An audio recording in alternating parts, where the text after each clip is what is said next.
पूर्व राज्यसभा सांसद और पूर्व मुख्यमंत्री दिग्विजय सिंह के अयोध्या दर्शन को लेकर इंदौर महापौर पुष्यमित्र भार्गव और नगर अध्यक्ष सुमित मिश्रा ने तीखी प्रतिक्रिया व्यक्त की। इंदौर के महापौर पुष्यमित्र भार्गव और भाजपा नगर अध्यक्ष सुमित मिश्रा ने दिग्विजय सिंह पर तीखा हमला बोला है। दरअसल अयोध्या में रामलला की भक्ति में डूबे नजर आ रहे दिग्विजय सिंह पर भाजपा ने सवाल खड़े किए हैं। इंदौर में एक प्रेस वार्ता के दौरान भाजपा नगर अध्यक्ष सुमित मिश्रा ने तंज कसते हुए कहा कि दिग्विजय सिंह को भगवान राम की याद बहुत देर से आई। उन्होंने पुरानी बातों को याद दिलाते हुए कहा कि यह वही लोग हैं जिनकी पार्टी ने कोर्ट में राम को काल्पनिक बताया था और राम सेतु के अस्तित्व पर सवाल उठाए थे, लेकिन उन्हें यह यकीन है कि जब मथुरा में भगवान श्री कृष्ण की जन्मस्थली पर भगवान का भव्य मंदिर का निर्माण होगा तब दिग्विजय सिंह उनके साथ खड़े होंगे। वहीं इंदौर के महापौर पुष्यमित्र भार्गव ने दिग्विजय सिंह के अयोध्या जाने को देर आए दुरुस्त आए जैसा बताया। महापौर ने कहा कि भगवान राम की शरण में जो भी जाता है प्रभु उसे सद्बुद्धि जरूर देते हैं। उन्होंने तंज कसते हुए कहा कि शायद अब दिग्विजय सिंह को सद्बुद्धि मिल गई है जो वे अपने योगदान का हिसाब लेकर दर्शन करने पहुंचे हैं। भार्गव ने आगे कहा कि यह केवल दिग्विजय सिंह नहीं बल्कि पूरी कांग्रेस के लिए आत्मचिंतन का समय है। उन्होंने वर्षों तक राम मंदिर निर्माण में अड़ंगे क्यों लगाए। भगवान राम के दर्शन करने नर्मदा जी के चौथे चरण नहीं, पहले दिग्विजय सिंह प्रेस कॉन्फ्रेंस में बोल दिया। दिग्विजय सिंह अयोध्या में पहुंचे भगवान श्री राम के दर्शन करने। देखिए, प्रभु श्री राम के चरणों में जो पहुंचता है भगवान उसको आशीर्वाद देते हैं और सद्बुद्धि भी देते हैं।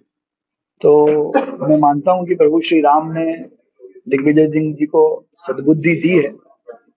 लेट आई तो प्रभु इच्छा रहती जब जिसको जब बुद्धि दें सद्बुद्धि। उन्होंने कहा कि 1,11,000 रुपये भी दिए थे उन्होंने मंदिर के निर्माण में।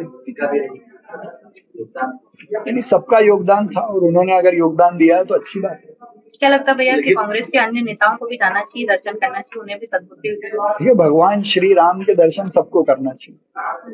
जिसको भी जीवन में नैतिकता, मर्यादा और मनुष्य जीवन में कैसा जीवन जिए इसकी प्रेरणा लेनी हो तो प्रभु श्री राम को पढ़ें भी, देखें भी और उनके दर्शन भी करें। तो क्या आपको लगता है दिग्विजय सिंह जी को कुछ ऐसा एहसास हुआ है कि वो पहुंचे हैं प्रभु श्री राम के दर्शन नहीं है या खाली देखिए, ये अच्छी बात है कि वो भगवान के दर्शन कर रहे हैं।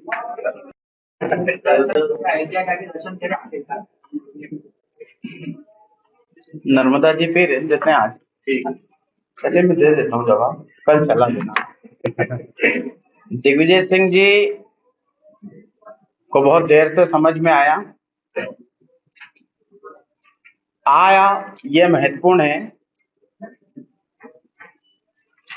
उनकी पार्टी देश की सर्वोच्च अदालत में यह हलफनामा देती थी। स्वयं दिग्विजय सिंह जी राम को काल्पनिक मानते थे। राम कभी हुए नहीं, राम सेतु कभी बना नहीं, इस प्रकार की बात करने वाली पार्टी के नेता दिग्विजय सिंह जो स्वयं कई मंचों पर इस बात को कहते थे कि रामलला के जन्म स्थान पर या जहां पर मंदिर को लेकर पूर्व में विवाद था वहां पर मंदिर की जगह कुछ और विकल्प वो प्रस्तावित करते थे। देर से ही सही दिग्विजय सिंह को ये तब समझ में आया तब वो किसी भी पद पर नहीं है। मैं दिग्विजय सिंह जी ने दर्शन करने में बड़ी देर कर दी। निश्चित तौर पर मुझे पूर्ण आशा और विश्वास है कि मथुरा में कृष्ण जन्मभूमि पर जब भव्य और दिव्य मंदिर बनेगा तो दिग्विजय सिंह जी ना वहां दर्शन में लेट होंगे, वहां उद्घाटन में हमारे साथ होंगे और साथ ही साथ अगर आंदोलन की जरूरत पड़े तो उस आंदोलन में भी दिग्विजय सिंह सहभागी बने। ब्यूरो रिपोर्ट, सत्याग्रह न्यूज, मध्य प्रदेश।